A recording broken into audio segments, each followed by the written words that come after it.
Right, welcome again, everyone. It is a pleasure to share with you on DEI Talk Live, the extended edition. Of course, we are here every week to share from our area of expertise with you. And of course, I could not be here alone. I have my lovely co-hosts who dedicate themselves each week to share with you. All right, so my name is Alison Johnson. I am an inclusion strategist, educator, and author. And of course, I am passionate about inclusion, about sustainability, and of course, the welfare of humans, yes, and particularly employers and employees. So it's really and truly humans, as I am really and truly, I think, a humanitarian at heart. So, it's just a pleasure to share with you each week. All right. And then I'm going to hand over to the lovely April and Francine to share with Mhm. you. All All right. right. So, Oh, okay. as you can tell, I'm eager. So let me go ahead and introduce myself really quickly. And my name is April Ogden. I am the CEO and founder of It's Your Outcome, and you pretty much can find us on major platforms at It's Your Outcome. And so our entire mission is to bridge the gap between leaders and the diverse professionals that they serve, and we specialize in disability inclusion in the workplace. All right, hand it over to you, Francine. Thank All you, right. April and Alison. Hi, I am Francine Binns. I am an entrepreneur, a podcaster. My podcast is the Balance and Bloom podcast with my co-host Claudia Clemmings, where we focus on all things mental health and mental health awareness. I'm also a social worker whose focus is on employee assisted programs and how to make the workplace a more mental health friendly place. So back to you, Alison. Thank you. All right. Yes, thank you so much, Francine. All right. And of course, it is always just a pleasure to share with these lovely ladies every week. Okay, so we are going to talk about inclusive benefits for employers and employees. All right. So, of course, we have been speaking for this season a lot about making workplaces more inclusive. We have shared with you inclusive communication, various techniques, etc. And of course, we are here to help you every week to help you learn how to facilitate employees from diverse backgrounds because, of course, we are not just focusing on attracting workers who are diverse, but these workers have to feel at home, feel as if they are meant to be in that company. So, of course, we want to share with you some areas that you are able to provide benefits. Okay. So, when you think about inclusive benefits, all right, now many companies always seek to provide some sort of benefits. Okay. So, it can vary dependent on the nature of the company. Some companies may have what you consider perks, depending if it's a Fortune 500 company, you may have perks, you may have various kinds of benefits, and these benefits may be considered to be exclusive benefits, etc., dependent on the particular organization. Okay, now for companies in general, or for organizations in general, it's no longer just about providing benefits for employees, right? And we'll share a little bit more about this. So, because we are speaking about inclusive benefits, you are thinking about what benefits can you provide as an employer to allow your employee to feel more valued, to feel more accommodated, to feel more facilitated, right? So this is primarily focusing on the well-being of the employee, right? And I stress this because a lot of companies have provided benefits before, but it was just because it was easy to facilitate those persons or just to make them an offer because they wanted to attract the employees. Okay. Now, a lot more effort is being made to facilitate employees to encourage them to feel more accommodated or should be facilitated. All right. Now, you think about things such as before you want to implement an inclusive benefit or inclusive benefits, you want to think about the type of benefits, the type of based on the type of employees that you have in your organization. All right. So this is where diversity, equity, and inclusion plays in because it's not just about providing generalized benefits again, it's more inclusive benefits, meaning that you think about the type of benefit that is offered, whether it's you're facilitating persons who are Gen Z and millennials, the type of benefits provided will be appreciated by persons according to the particular category that they are in. All right. And of course, you are providing these benefits to make them feel more accommodated. Right. Now, I'll share something with you. So, early on this week, I was listening to a discussion and they were discussing inclusive benefits. Okay. So, the one professional was sharing with another person, and she was stating that even in meetings, so when you have your meetings, when you're going to have your reward meetings, etc., or your meetings where you're going to award persons for being outstanding, etc., she was stating that check with your employees to ensure that the place that this meeting is going to be held is somewhere where your client, where your employee will feel comfortable. All right. And I'm going to pinpoint it now. She stated that most meetings or most networking events are held at places where alcohol is involved. Okay. Now, persons who are employed in your workplace should not be made to feel uh, forced to be at those locations if, for example, your employee does not drink, right?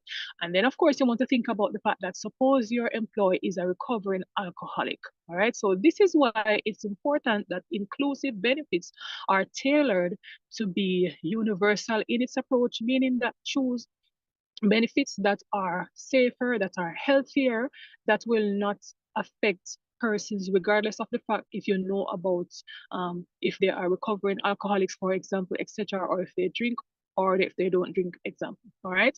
Also, you want to think about options where you're suppose one of the benefits is that you're giving them a ticket for a particular place.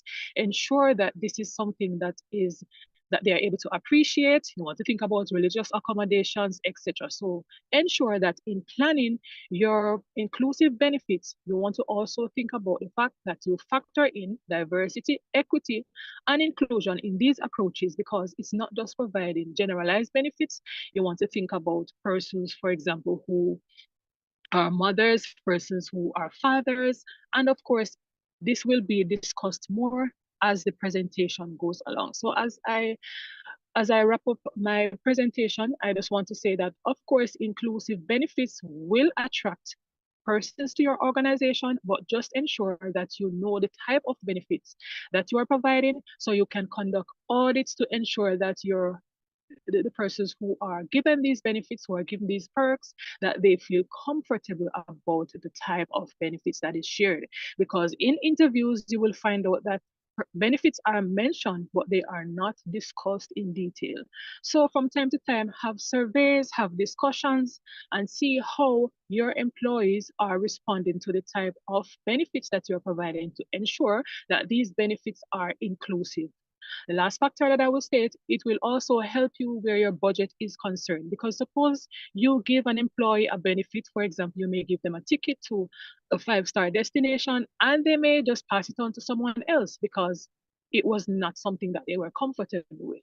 So this would mean at the end of the day, it was a loss to your company. So there are several factors for you to think about as it relates to inclusive benefits. All right. Now, April and Francine are going to take this into a deeper discussion, and I will now hand over to April, and then Francine will do a final wrap up for us. All right. All Over right. to you, April. All right. Thank you so much, Allison. That was very insightful. I appreciate it. So, I'm going to talk about something I call my wish list when we start talking about inclusive benefits. And as a person with a disability, this is something that's very important. So years ago, as a young parent, I found myself waking up between 4:30 a.m. and maybe 5:15 a.m. just so I could get my children to school because my disability didn't allow me an opportunity to drive. So I use paratransit transportation. And so I had to get up earlier, make sure I would drop the children off to school through the paratransit, and then I would have to go to work. And so maybe my clock in time was about 8:30. So we're looking at about 4 hours before I needed to be to work and just having to go through that whole commute and that nightmare. It was a nightmare as a person with a disability. And there is a percentage of individuals that do not drive due to their disability. And the challenges of transportation is something that's can be very stressful. So as we were, or as I were planning to speak on this topic, I really thought about inclusive benefits and what can we do as HR leaders. We can start thinking about commute options and sponsoring flexibility and helping people with disabilities to commute to work. So Let's talk about it. So, another story I think about is when I had an opportunity to work for the Pentagon through an internship through the Department of Defense, and that's when I started learning about flexible commute options for individuals, and it benefited people with disabilities. And so, you would receive a stipend or an allowance to or reimbursement if you were using community transportation or paratransit transportation, or even maybe the city bus. You would get a stipend for that or reimbursement. And so for civilian employers, I know this is not always necessarily sponsored, but it is something we need to think about. How can we help our employees with disabilities to commute to work without the stress? And one of the ways you can do that is partnering with your local government and their transportation options and making sure this is a service that's offered to your employees through your employer or through the job itself. Okay, so that is something to think about, partnerships with individual companies.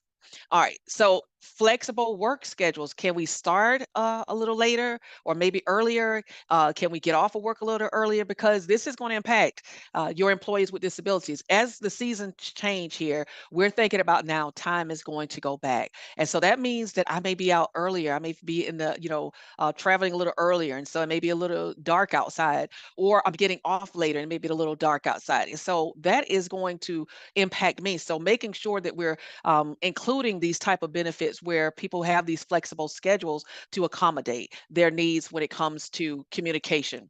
And then also just another inclusive benefit is making sure you have the hybrid option, maybe the remote option, and then also incorporate that flexibility because not all people with disabilities will want to maybe work remotely. Not all will want to work hybrid in a hybrid setting. Maybe some people do prefer to work in office. So making sure you have that whole entire flexibility as it relates to benefits. So we need to take this package, this commute package, and incorporate it as a benefit to our workplaces to be inclusive. So that's all for me. I am going to pass it on to Francine.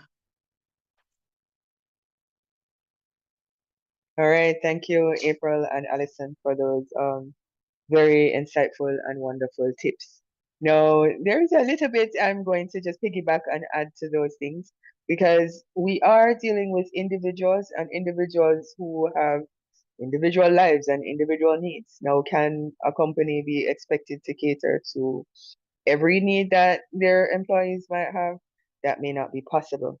However, having, let's say, customizable benefit packages, right? Offer a benefit menu where you can pick and choose the perks that best suit your needs. For example, one employee might prioritize mental health supports, while other might prioritize fitness memberships or parental leaves. Let's not have a one size fits all benefit, which often overlooks the unique needs of each different employee. Now, in addition to parental leaves, there are where people with children can be, women get paid time off when they're having babies. However, we need to take into consideration that there are workers in your organization who need to take care of their parents. They need elder support. So, flexible working arrangements for caregiving responsibilities and respite services. This could be helpful to your employees. And it takes into consideration that if you're not a parent, you do have parents, and you may be called upon to be the caregiver at that pair of your parents at some point in time, right? And this is often a very stressful time. So having, traditional benefits that would impact that would be very, very helpful. Another suggestion I have is a lot of companies, when you're applying, they put 401ks and things like that on their benefits packages. However, we have employees from diverse socioeconomic backgrounds that may face unique financial challenges. And supporting their financial well-being shows that you care about their long-term security. How can you do that? You introduce financial literacy workshops because in the United States, even though more and more states are adopting the financial literacy model in schools, it is not very prevalent. And most people in the workplace, if they did not do some kind of classes in financial management, have little to no financial literacy. having these kinds of workshops and retirement planning sessions, or even student loan repayment assistance, which I do see many more companies having now, is very, very helpful. Having culturally sensitive mental health resources. These provide access to mental health counselors from diverse backgrounds or mental health programs that are culturally competent. Why does it matter? Mental health needs are not the same across cultures, and providing relevant support ensures employees from all backgrounds feel their needs are addressed. Alison had touched on this about recognition of religious or cultural holidays. So offer floating holidays to allow flexible time off for employees to observe religious or cultural practices that are important to them. um, this, if you acknowledge the diverse backgrounds within the workforce and ensure that no one feels left out during standard holidays and scheduling, this helps to foster a very inclusive environment, right? And finally, and I see a lot of companies, more and more companies adopting this, is wellness and mental health days. So offer employees additional paid days off dedicated to their mental health and wellness, which they can use as needed. These days can be utilized for self-care, for stress management, or just simply to prevent burnout, which is very prevalent these days. Providing these wellness days recognizes the importance of mental health and allows employees to take proactive steps to maintain their well being, leading to a healthier and more productive workforce. Now, I know these are a lot of tips. You may not be able to put all of these into place at one time, but you can consider adopting more of these and having a menu of benefits that employees can choose from, because equity means giving people what they need when they need it and allowing them that access to having it um, without burdens and bureaucratic red lines in place. So thank you, Alison and April, and I turn it back over to you guys. All right. And thank you so much, Francine. Thank you so much for what you have shared. And of course, April, the quality information that both of you have presented. Now, as I wrap up here, I just want to say thank you again for those persons who will be listening in. And of course, ensure that you take notes of the resources and of the valuable tips that we have shared. And of course, keep following our our pages on LinkedIn, and just note the information and resources that we will share there. And remember, on Wednesdays at 6:30 p.m. Eastern, tune in to DEI Talk Live, when, of course, we will be sharing more information with you. All right, so until next time, thank you all. Stay safe and take care. Bye bye. All right, so stop recording here.